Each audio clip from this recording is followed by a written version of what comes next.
Hai, Assalamualaikum. Kita berjumpa lagi. Okey, hari ni saya nak borak-borak lah kan. Saya nak borak-borak, nak sembang-sembang, nak bercerita tentang kan. Sebab saya ada lihat lah. Orang kata apa, pengalaman lah kan. So, semasa seseorang usahawan tu, semasa bisnes dia masih kecil ataupun kedai dia hanya satu. So, bisnes dia okey. Menguntungkan. Kehidupan dia, orang kata selesa. Sebab ada profit. So, urus bisnes pun orang kata mudah. Tapi bila start dia kembangkan bisnes dia, mungkin masa bisnes dia kecil, say dia RM50,000. So, bila say dia pergi pada RM100,000, pergi pada RM200,000, ataupun masa say dia RM50,000, dia ada satu cawangan. So, dia buka 2 cawangan. Dia buka 3 cawangan, tiba-tiba bisnes dia cloud. Ataupun tiba-tiba bisnes dia rugi. Okay.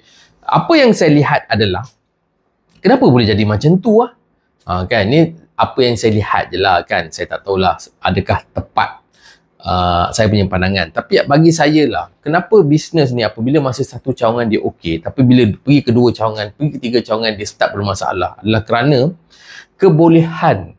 kebolehan owner bisnes tersebut dan juga pasukan tersebut, dia tidak berkembang. Saya ambil contoh macam ni. So apabila kita ada daripada satu cawangan, kita ada 2 cawangan, kita 3 cawangan, automatik dia bukan saja sale tu akan naik 2 atau 3.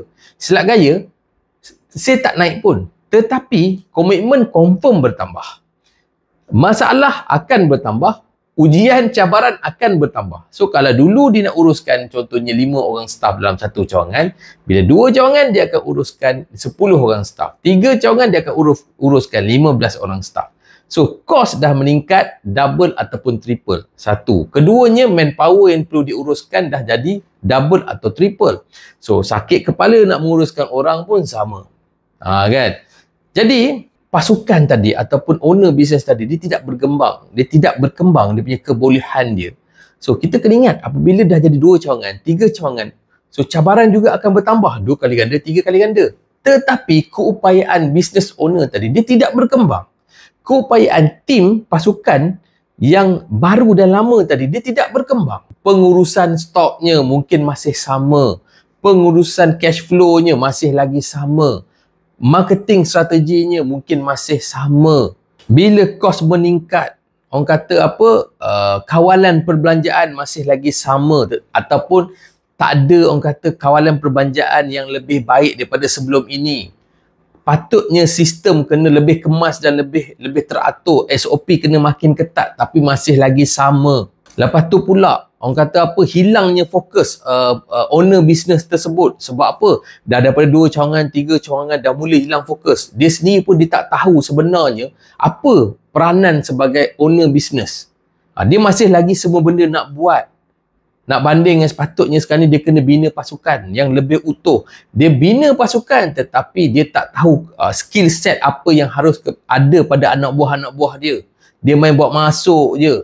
Lepas tu pula bila dah ada 2-3 cawangan, strategi marketing pun sama, tidak berubah. Bila besarkan bisnes pula, kredit ataupun hutang makin banyak. So tekanan daripada hutang tadi tak dapat diuruskan. Jadi habislah, terlingkuplah. Daripada satu kedai okey, 2 kedai, 3 kedai, tiba-tiba tak okey.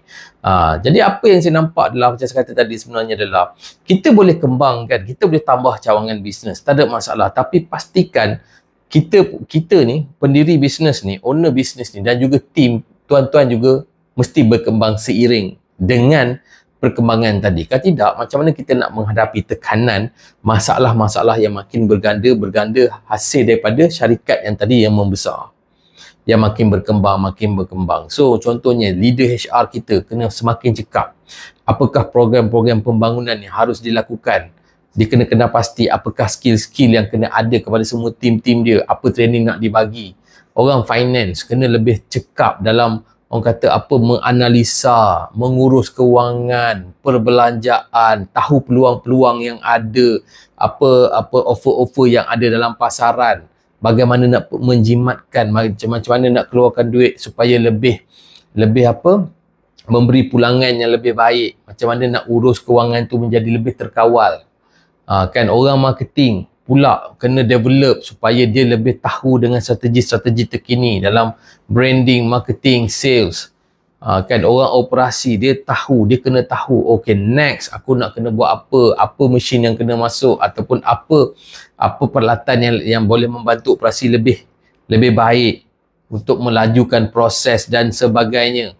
Sebab kadang-kadang bila lepas tu pula dari sudut kepimpinan, tim dan juga owner business, kan kena lebih bijaksana, tahu hala tuju, direction dengan jelas, apa strategi nak pakai, orang macam mana kita nak ambil, skill apa yang kita kena ada. So kalau tak ada, nak develop siapa. Jadi itulah jadi yang masalah bila kita nak kembangkan bisnes tapi kemampuan kita tidak berkembang. Okay, itulah sedikitlah apa yang saya rasa. So kita kena hati-hatilah untuk mengembangkan bisnes. Nak kembangkan syarikat tak ada masalah, tapi kembangkan keupayaan diri dan juga pasukan anda.